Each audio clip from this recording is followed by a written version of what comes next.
Monday, March 3, the Dragon of Revelation. The overarching perspective of celestial rulers in the cosmic conflict is encapsulated in the book of Revelation, where the devil is depicted as the great dragon who opposes God and deceives the whole world. Revelation 12, verse 9. Read Revelation 13, verses 1 to 8. What does this reveal about the extent of the dragon's jurisdiction? Revelation 13.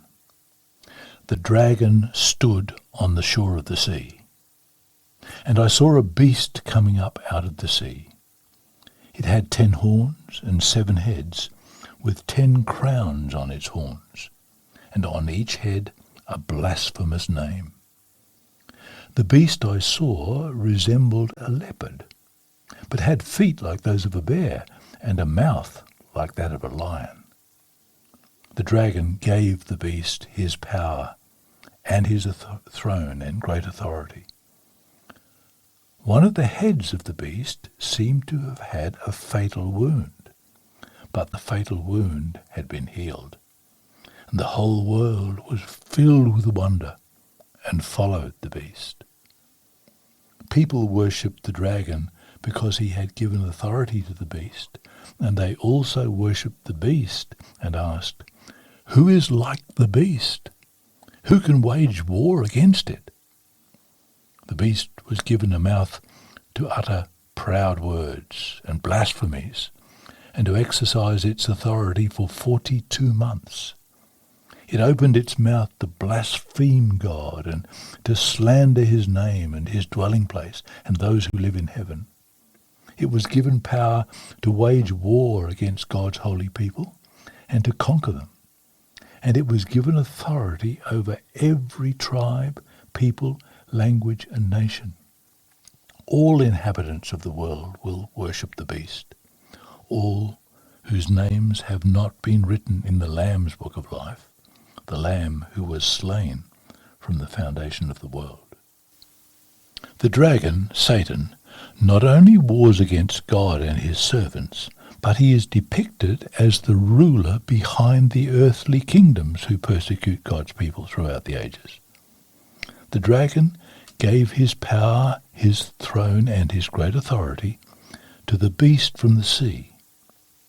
This beast from the sea is given a mouth speaking great things and blasphemies, and he was given authority to continue for 42 months.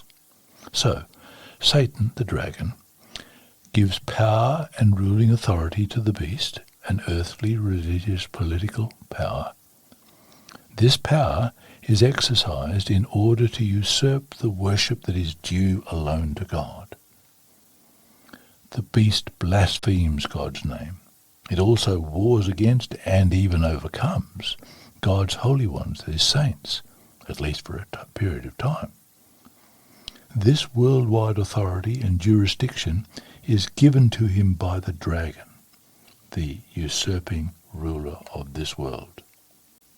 And yet, there are clear limits on Satan and his agencies, including temporal limits. Revelation 12 and verse 12 says, "Therefore rejoice, O heavens, and you who dwell in them. Woe to the inhabitants of the earth and the sea, for the devil has come down to you having great wrath, because he knows that he has a short time." Satan knows that his time is short, and the events described in Revelation proceed along prophetic timelines, which shows specific limits to the reign of these evil forces. Indeed, God finally triumphs.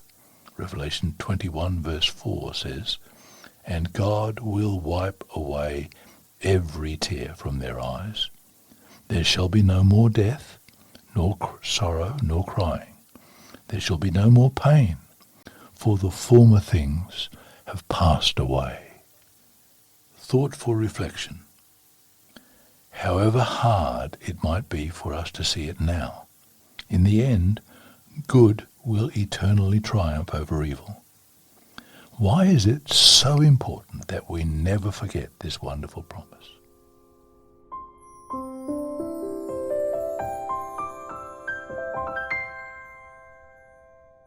Monday, March 3. The Dragon of Revelation. Under the symbols of a great red dragon, a leopard-like beast, and a beast with lamb-like horns, the earthly governments which would especially engage in trampling upon God's law and persecuting his people were presented to John. The war is carried on till the close of time. The people of God, symbolized by a holy woman and her children, were represented as greatly in the minority. In the last days, only a remnant still existed. Of these John speaks as they which keep the commandments of God and have the testimony of Jesus Christ. Satan and his army of confederates have been the avowed enemies of God in our world, continually warring against the cause of truth and righteousness.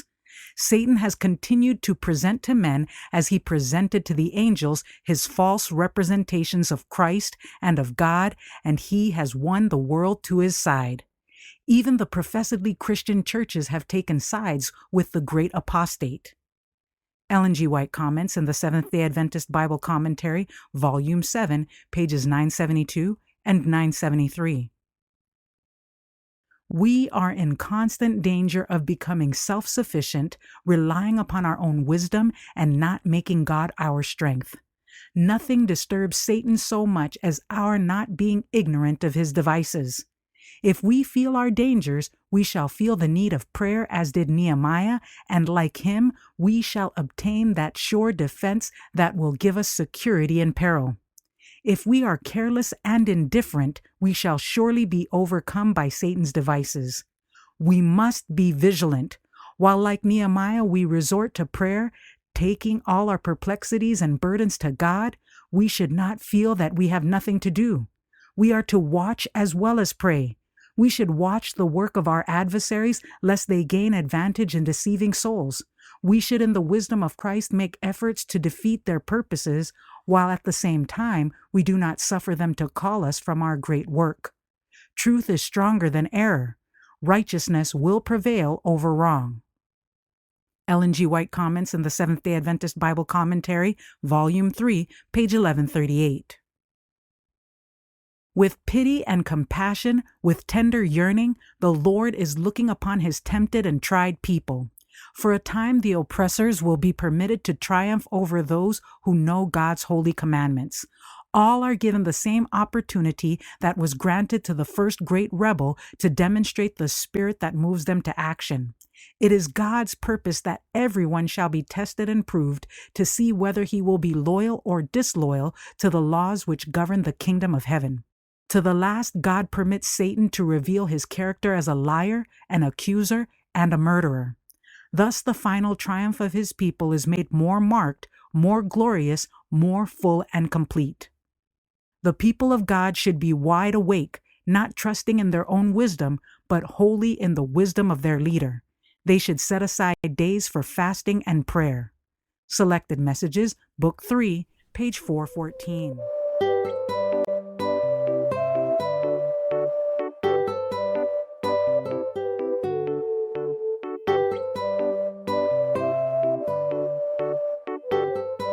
And remember, God is always faithful.